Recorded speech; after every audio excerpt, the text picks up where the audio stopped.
Breaking news आहे नाज़रीन असां शेयर करे रहिया आहियूं। परॾेही वज़ीर ऐं पीपी चेयरमैन बिलावल भुट्टो ज़रदारी कराची में प्रेस कॉन्फ्रेंस कई, जो दौरान उनजो चवणो त असां नैब तरमीमूं आंदियूं ऐं उन मां फ़ाइदो वठंदड़ इमरान ख़ान पाण आहे। उनजो वधीक चवणो हो त सियासतदाननि जी गिरफ़्तारियुनि ते कॾहिं बि जशन नाहियूं मल्हाईंदा। ख़ान साहब हुकूमत में हुयो त संदसि मौक़िफ़ हो त ऑपोज़िशन एनआरओ घुरी रही आहे। इमरान ख़ान खे आईन कानून तहत गिरफ़्तार कयो वियो। परॾेही वज़ीर बिलावल भुट्टो ज़रदारी जो न्यूज़ कॉन्फ्रेंस में इहो चवणो हो त पीपल्स पार्टी बेनज़ीर भुट्टो जी शहादत ते कारकुननि खे पुरअमन रहण जो चयो। पाकिस्तान तहरीक इंसाफ़ हर रेड लाइन खे क्रॉस कयो आहे। अहम ख़बर मां खे ॾियूं पिया। परॾेही वज़ीर ऐं पीपी चेयरमैन बिलावल भुट्टो ज़रदारी कराची में प्रेस कॉन्फ्रेंस कई आहे, जंहिंमें उनजो इहो चवणो हुयो त असां नेब तरमीमूं आंदियूं ऐं उन मां फ़ाइदो वठंदड़ इमरान ख़ान पाण आहे। सियासतदाननि जी गिरफ़्तारियुनि ते कॾहिं बि जशन नाहियूं मल्हाईंदा।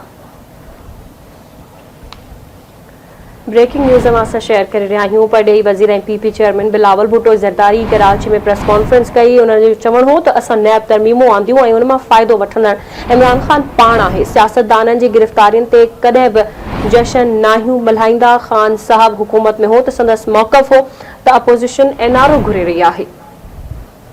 तफ़सील मालूम कंदासीं। असां सां लाइन ते मौजूद आहे कराची में आवाज़ न्यूज़ जो चीफ रिपोर्टर गाज़ी झंडीर। जी गाज़ी झंडीर, छा तफ़सील आहिनि, आगाह कजो। जी बिल्कुल, पाकिस्तान पीपल्स पार्टी के चेयरमैन बिलावल भुट्टो ज़रदारी बिलावल हाउस पर प्रेस कॉन्फ्रेंस कई है। कुछ देर पहिरियों गुज़िरियल 2 ॾियारनि दौरान मुल्क में जेका तहरीक इंसाफ़ जे सरबराह इमरान ख़ान की गिरफ़्तारी खां पोइ भंजनराज थी आहे, दहशतगर्दी जा वाक़िया थिया आहिनि, उनखे भरपूर तरीक़े सां बिलावल भुट्टो निंडियो आहे। उनजो चवणु आहे त पाकिस्तान जी तारीख़ में कॾहिं बि ईअं न थियो आहे त GHQ ते हमला कया वञनि या आर्मी जी ऑफिसिस ते हमला कया वञनि।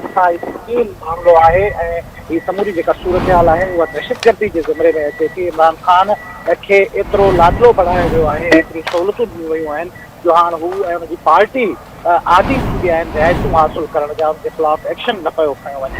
ॿई तौर ते बिलावल भुट्टो ज़रदारी समूरी सूरत हाल जी दिदा कई आहे ऐं ॿुधायो आहे त हुनजी भेट में पीपल्स पार्टी श्री जुल्फ़िकार अली भुट्टो ऐं श्री भुट्टो जी शहादतुनि वारे वाक़िअनि जे बावजूद मुल्क जी कंहिं बि तकरारी मामलनि में इन्वॉल्व न थी रहे। मोहतरमा बेनज़ीर भुट्टो शहीद थी त सदर आसिफ अली ज़रदारी उन वक़्तु नारो हाणे ॾिनो हो त पाकिस्तान खपे। हिन सूरत हाल में जेके रियासती इदारा आहिनि उनखे पंहिंजो किरदारु अदा करणु खपे। ठीकु आहे, मुंहिंजी महिरबानी गाज़ी झंडीर अपडेट करण लाइ।